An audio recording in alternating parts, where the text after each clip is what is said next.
Hey guys, Raw Motivations here. If you're new to this channel or you don't know much about me, you might not know what my channel is about. My channel is about bringing awareness about narcissism, helping other people find healing, growth, and change in their lives. Part of the reason why I'm doing this is because I've been on the opposite side of this, where I've been the person who's destroyed lives. I've been the person who's hurt many people. I've been the person who's hurt my wife, that's hurt my family, that's destroyed relationships and friendships. And I don't want to do that. I don't want to be that person anymore. So each day I strive to try to bring awareness to what narcissism is, the shit that people go through who are dealing with a narcissistic person. Well, the person that comes in their life and abuses them, when a person that comes in their life and hurts them, whether that's emotionally, physically, mentally, sexually, whatever it might be. And a lot of times you see abuse after abuse after abuse happen in different families and in different households when they're with someone who has the traits or the tendencies of a narcissistic person. For me, I'm on this platform, like I said, to bring awareness, growth, healing, and change to people out there. And I do that in two different ways. I do that in talking with people who have been in a narcissistic abusive relationship and they're either stuck trying to get out of it or they just came out of it. And I work with those survivors trying to talk to them about the narcissism, trying to talk to them about the trauma, trying to talk to them about the bond that gets developed when you're with that person. It feels almost like you're addicted to going back to this person time and time again. I also talk to a couple other sets of people, and that's narcissists. Not very often, and they normally don't come back.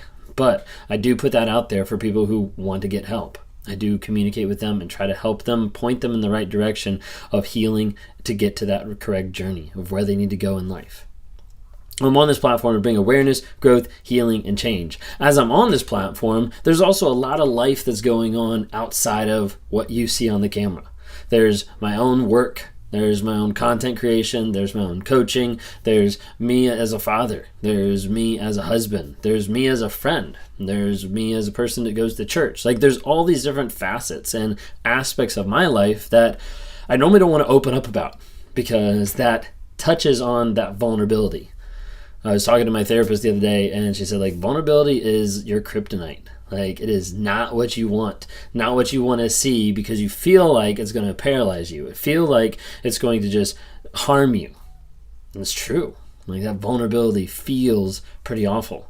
And if you haven't seen some of the videos, there's a couple of videos about vulnerability and how it feels sometimes for me, but how it feels for people in general, what vulnerability feels like.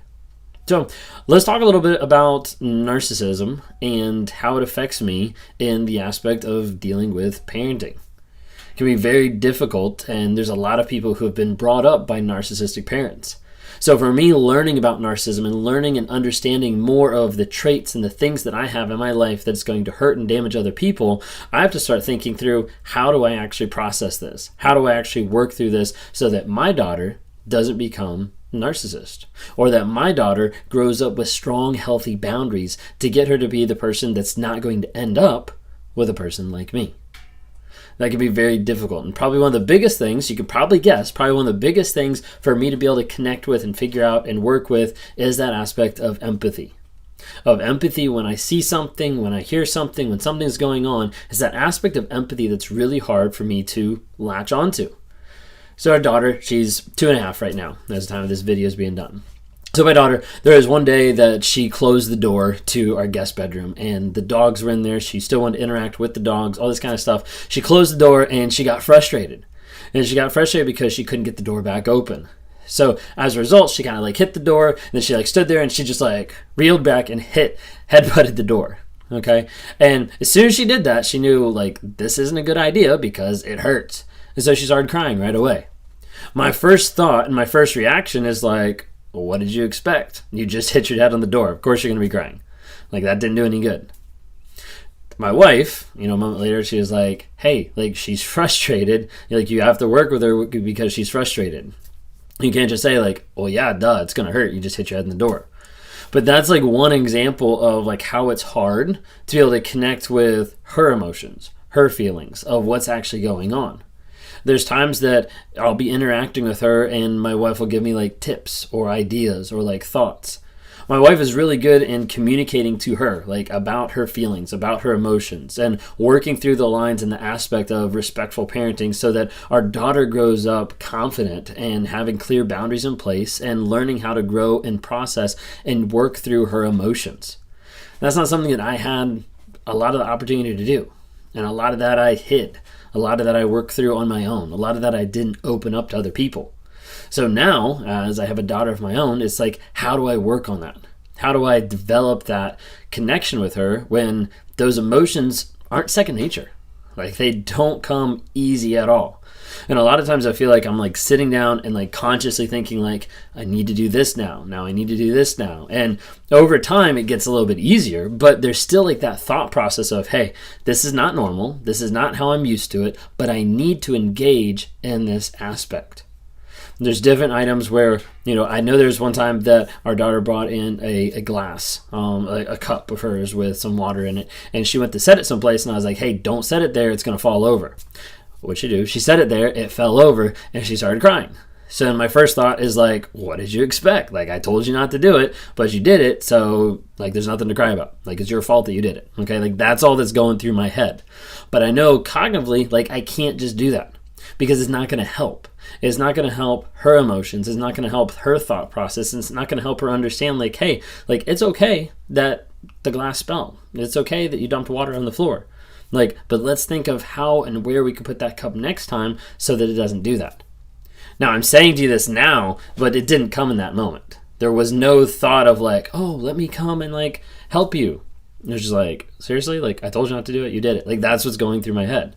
So then I have to think through cognitively, like, hey, what would my wife do in this situation? Okay, well, she'd have to comfort her, she'd have to help her, and she'd have to help her walk through her feelings and get to the place to understand, like, hey, like, this is okay. It's okay that you messed up. It's okay that you did this. It's okay. And give her the capacity to feel safe in messing something up or in failing at something or in getting frustrated that she can't figure something out.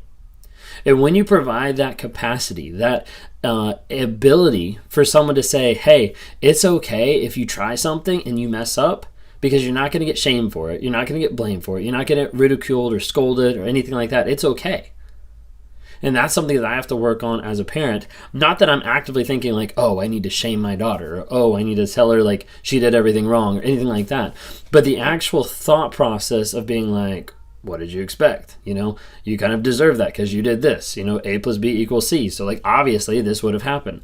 She doesn't have that cognitivity yet. Like she doesn't have that emotional capacity yet to be able to handle and process some of those things. So as a parent, that's where I have to also work on trying to make sure that I'm trying to help her reach those levels of empathy.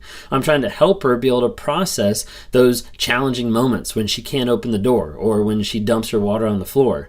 I have to help her process those emotions so those emotions don't take over the moment and she's able to understand like, hey, you're not the sum of what you do, you're the sum of who you are.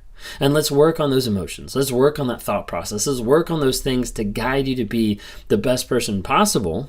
And not just someone who's made up of thinking that they're a failure or shamed or ridiculed or devalued because of something that she did. Is that easy? No. Do I mess up? Yeah, I mess up a lot.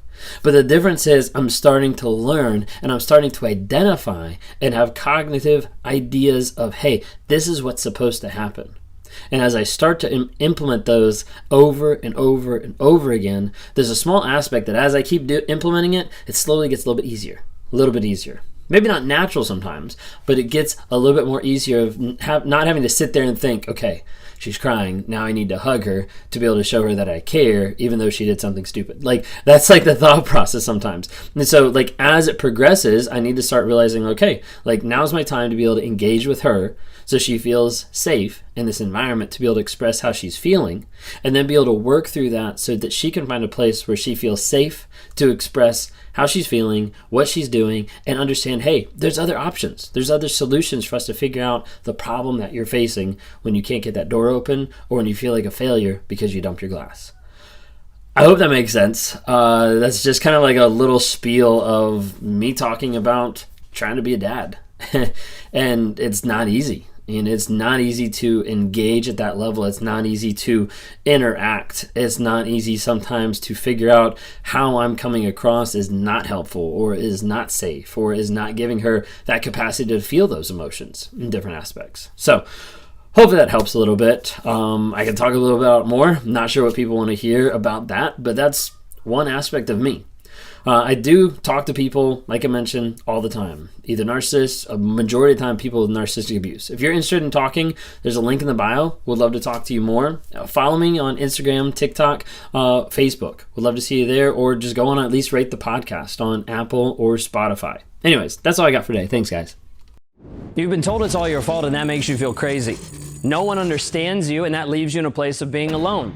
You've tried to break free multiple times, and that leaves you helpless because nothing you've done has actually worked. It hasn't actually got you free or liberated from this toxic relationship. So you feel crazy, alone, and hopeless. Guess what? That's a lie. Because all it is how you've been raised and conditioned inside of this abusive relationship over and over. And as a result, you've sacrificed your growth, you've sacrificed your worth, and you've been trapped inside of a toxic relationship. What if I showed you the path to freedom? A way for you to actually get free mentally and emotionally from the toxicity that's happening right here, right now. You deserve more. You deserve to be able to heal. And I want to help you with that. If I can help you with that, go to rawmotivations.com/breakthrough, schedule a call there, and let's talk.